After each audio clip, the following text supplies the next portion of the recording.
While I fully understand that Bleacher Report is the equivalent of TMZ on crack to the sports world, it is that time of year to look at other people's mock drafts, react to them, make fun of them, do what you will. Now we have Jonathan Wasserman here, a quote-unquote writer for the Bleacher Report, and I wanted to see what his projected mock draft picks were. I only got to number 1. Looks fine to me. Jabari Smith being the top rated prospect is inoffensive. So at this point, Bleacher Report is 1 for 1, and I have zero problems with what they are deciding to do. Moving on to number 2 with the Detroit Pistons, and I wish they had this in an order that was more interesting, where you can add more drama and more suspense. You see the team name, you scroll down, see the picture, and then comes the name. But you know, it's the Bleacher Report. They don't really give a shit about what they do. They have Chet Holmgren going number 2. Now I understand this in the idea that Chet Holmgren can play the 5, move Isaiah Stewart to the bench where he belongs.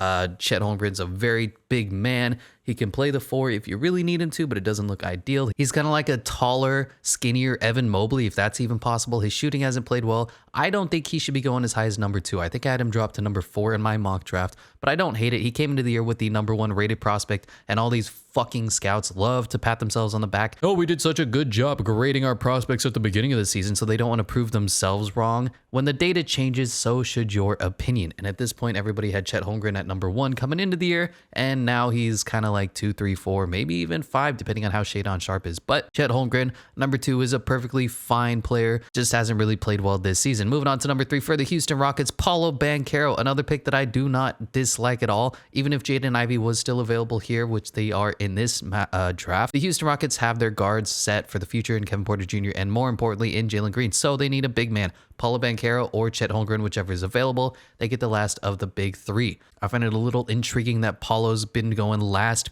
in almost every single mock draft that I'm seeing now. For a while, he was the number 1 overall pick, but everybody's looking at the upside.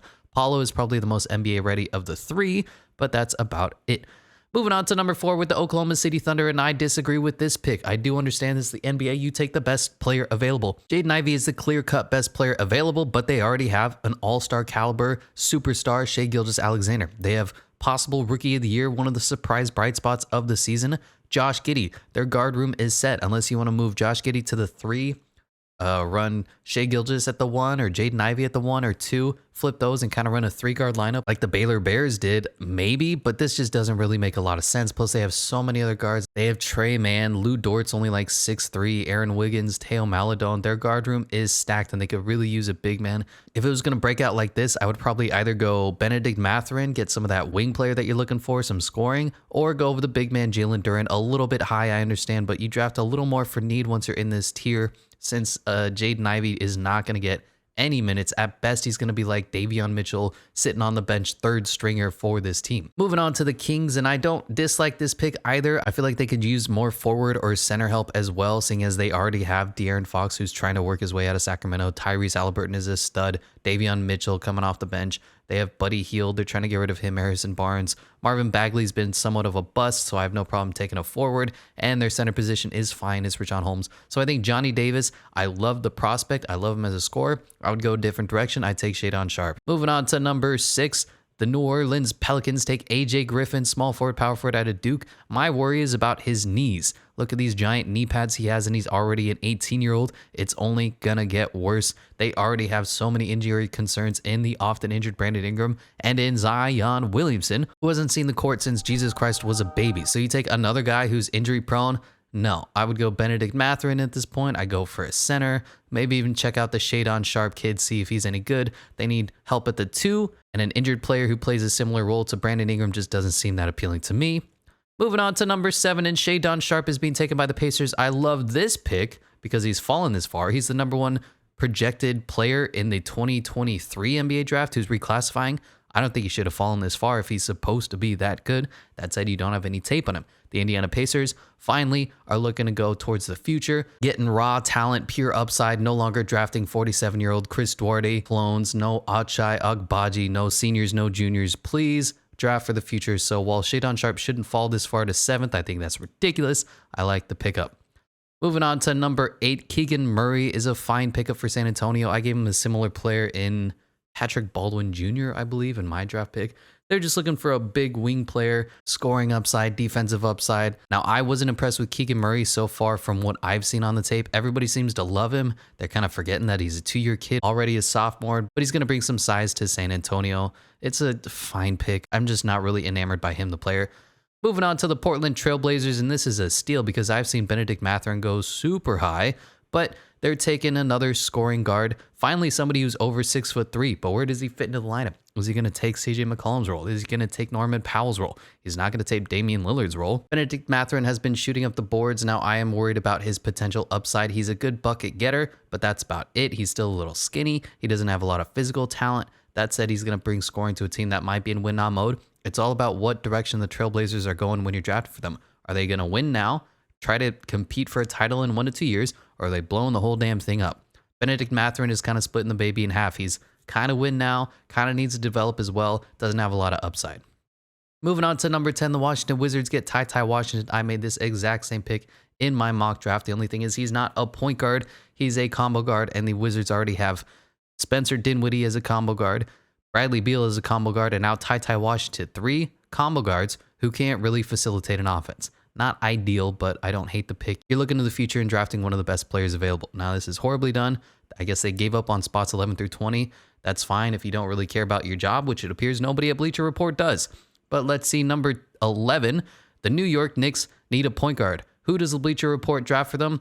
Another 3-and-D guy, Marjon Beauchamp out of the G League Ignite. I like him as a player. I think he's a little overrated. He doesn't have a lot of physical upside. He's more of an energy guy, hustling, doing all the dirty work, but he's a very solid player for the G League Ignite.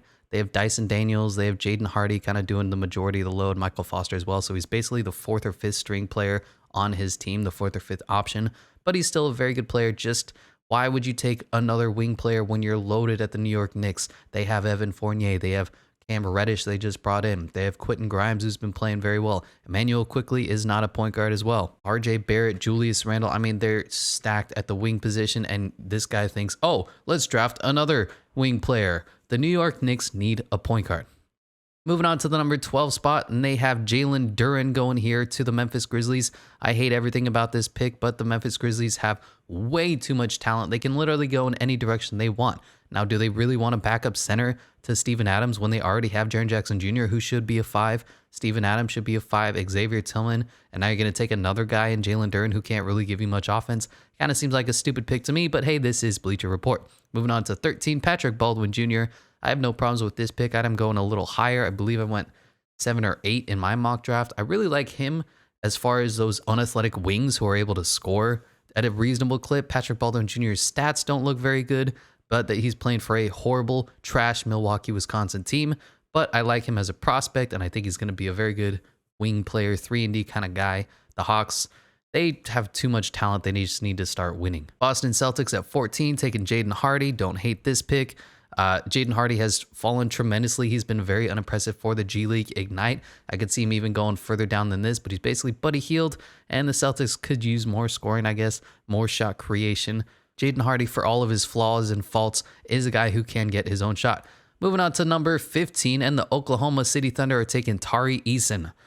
Not sure how I feel about this. I'd probably take the guy that goes very next pick, Kendall Brown. Tari Eason is very unimpressive. He's like Andrew Wiggins, but even less athletic and less shooting. I don't really know what's interesting about the Tari Eason prospect so far. Maybe he's going to ball out in the March Madness. Maybe he's going to ball out in the Combine, but Tari Eason has been very unimpressive. And of course, this is a weak draft class, and there's not a lot to like after the top 4, top 5 players for the entire class. So who knows? Now, the next pick, I agree with the prospect. I had him go, I think, at like 8 in my mock draft. I really like Kendall Brown's physical upside. He's a freak athlete with no offense. He kind of reminds you of Keon Johnson last year. If he can develop that offense, he can be a great player. If he can't, he's just going to be Derrick Jones Jr. That said, the Minnesota Timberwolves are the last team that you'd want a developmental guy to go. The Timberwolves are just finally getting to above 500 percentage. Their roadmap has started to succeed. They have Anthony Edwards, they have Karl Anthony Towns, they have D'Angelo Russell, they have a solid bench and good depth. Malik Beasley, Jared Vanderbilt, Jaden McDaniels, Orion Prince. They're looking to start winning now. They have their big 3. Now, who can they get to come along for the ride? Some of these other guys like Ochai Agbaji is more NBA ready. Max Christie can provide some offense. So taking a guy like Kendall Brown, who's all athletics, zero skill, seems like the stupidest pick I've ever seen in my life. But then again, this is Bleacher Report. Moving on to the Toronto Raptors, taking Ochai Agbaji. No, first of all, he doesn't fit their 6'9" mold. No, first of all, they need a point guard. Second of all, they could really use a facilitating point guard. Dyson Daniels might be a good pickup here. No, they need a really big center. There's still a couple of good ones available. Unique Nazosa, I forget their other names. Christian Coloco. There's a lot of good centers. And so if they're not going to take any of those, then you go for the big wing player who can do a little bit of everything. Not some senior from Kansas, Ochai Agbaji, while he is impressive, should not be going to the Toronto Raptors. Once again, completely disagree with this pick. Don't know what the hell they're thinking. Moving on to the Charlotte Hornets, taking Jeremy Sochan. I don't know why he's climbing up the draft boards this quickly, but apparently he's a first-round prospect now. I have him graded in the second round. Disagree with this one as well. Max Christie to the Dallas Mavericks is one that I finally agree with. Now, Max Christie was a top, I think, 15, 14 prospect coming into the year. Been tremendously disappointing. Got completely benched in clutch minutes for Michigan State because he was such a liability on defense and wasn't hitting his threes. But he's came on a little bit as the season has progressed. He's been good. He's basically 3-and-D, not very good at the defense. Think what Moses Moody was as a prospect. He doesn't have great athletics, but he's got a decent shot that looks to go in at a good clip. The Dallas Mavericks could use that. They already have their point guard, their god of the future, in Luka Doncic. Jalen Brunson, I think, is a serviceable backup shooting guard that does point guard good enough to where you don't need to get another point guard. You could go big center here as well, but taking a guy who can shoot here is a very solid pickup.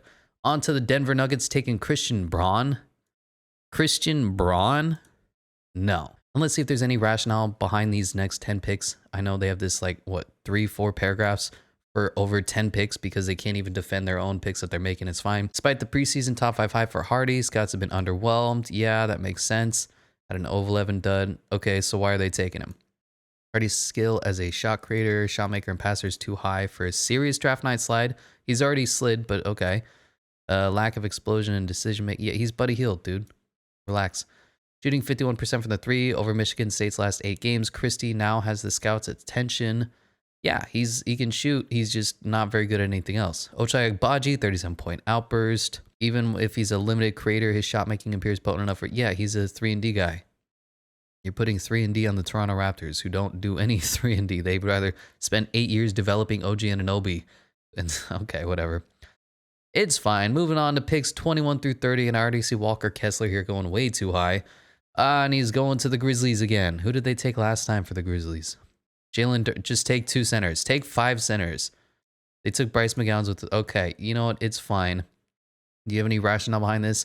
Blocking 4 shots. Kessler at 2 threes, scored 21 points. He's shown confidence. He's a 7-footer who moves and anticipates. He'll go in the first round if the shooting occasionally shows up. Yeah, sure. One thing that is impressive about Walker Kessler is his switch ability. He has very good footwork for a guy who's 7 foot. He is huge, but he's able to move on the perimeter enough to where he's not a walking liability like a Boban Marjanovic. I'm very impressed with Walker Kessler. Could see him going late first round like he is here. That said, again, to the Memphis Grizzlies, again, taking another center, dumb. Especially if you already took Jalen Duren with pick number 12, which isn't the worst pick in the world. Now you're taking Walker. What are you thinking? Moving on to the Houston Rockets, taking Jean Montero. I absolutely hate this pick. He is a super undersized guard who can shoot the 3, and he's like 5'11", honestly. If you watch the tape, he's playing against high school kids, and he's shorter than everyone else. It's ridiculous, but he does have some shot-making potential, kind of Bones Highland-ish.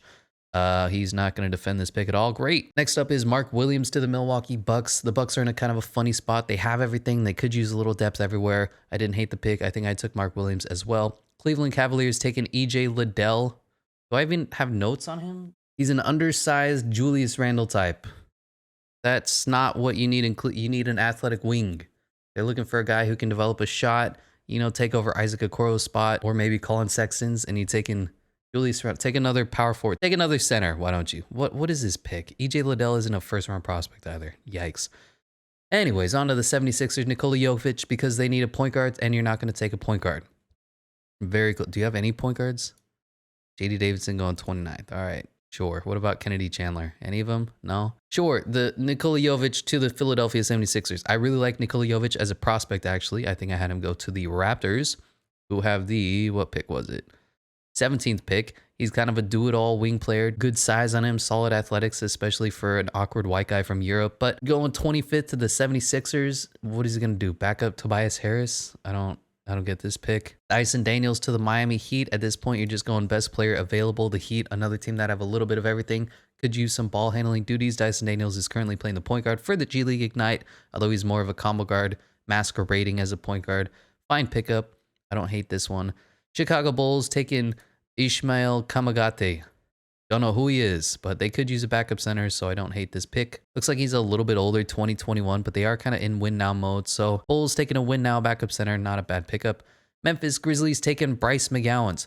Finally taking a player who's actually good, who I actually like, out of Nebraska. Very good athlete, a little bit like Kendall Brown. He just doesn't have the feel for the game. He can't really shoot, create his own shot. What is your rationale down here? 20 plus points. McGowan's good. His three ball is falling. He showcased creativity, shooting 82% from the free throw line. He's much better than a 28% three-point. Yeah, he's one of those guys who can drive, and that's about it. Kind of maybe Spencer Dinwiddie would be a good comp. Obviously not this season. Spencer's having a really rough year. But Bryce McGowan's a very good athlete. Only good player on Nebraska, so it's hard to grade how good he is compared to higher tier competition against better teams because the rest of his teammates stink.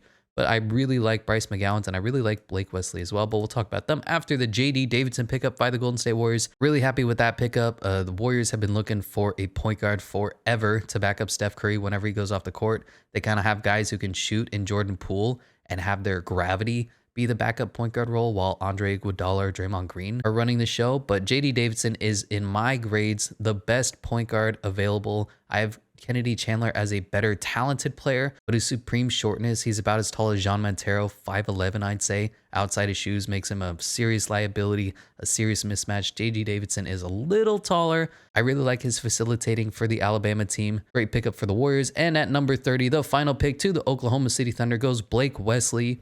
I can get behind this pick. I really like Blake Wesley out of Notre Dame. He's another athletic kid. He's very comparable to Bryce McGowan. I think he's a little bit better of a shooter overall, but he's still super young, super raw, and the Thunder could go all upside with this pick, taking a solid prospect at number 30.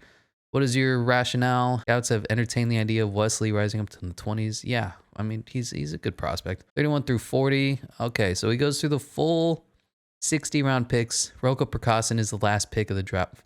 He's taken Matthew Meyer ahead of Roko Prakasin. Oscar Tshiebwe going way late at 57th. Miami Heat lost to second-round picks. Ousmane Dieng falling to 45th. I have him as a top 15 prospect, but the way the NBL team uses him, absolutely horrible. Johnny Juzang going ahead of him. Trevor Keels falling to 42. That's interesting.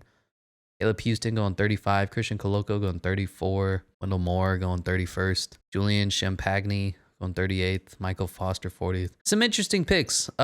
I disagree with a lot of what went on here. Bleacher Report isn't very reputable these days, and this is kind of why. But thanks, Jonathan Wasserman. Do you have any other horrible things that you've said? Personally, I still have Chet number 1, but if I've had to place a bet today, it would probably be on Jabari going first. Yeah, because Jabari's a better player, dude. Chet stinks. Look at your picture. Anyways, that's the Bleacher Report 2022 first round mock draft, the full first round. Let me know what you think, what you agreed with, and what you disagreed with, and I'll see you in the next one.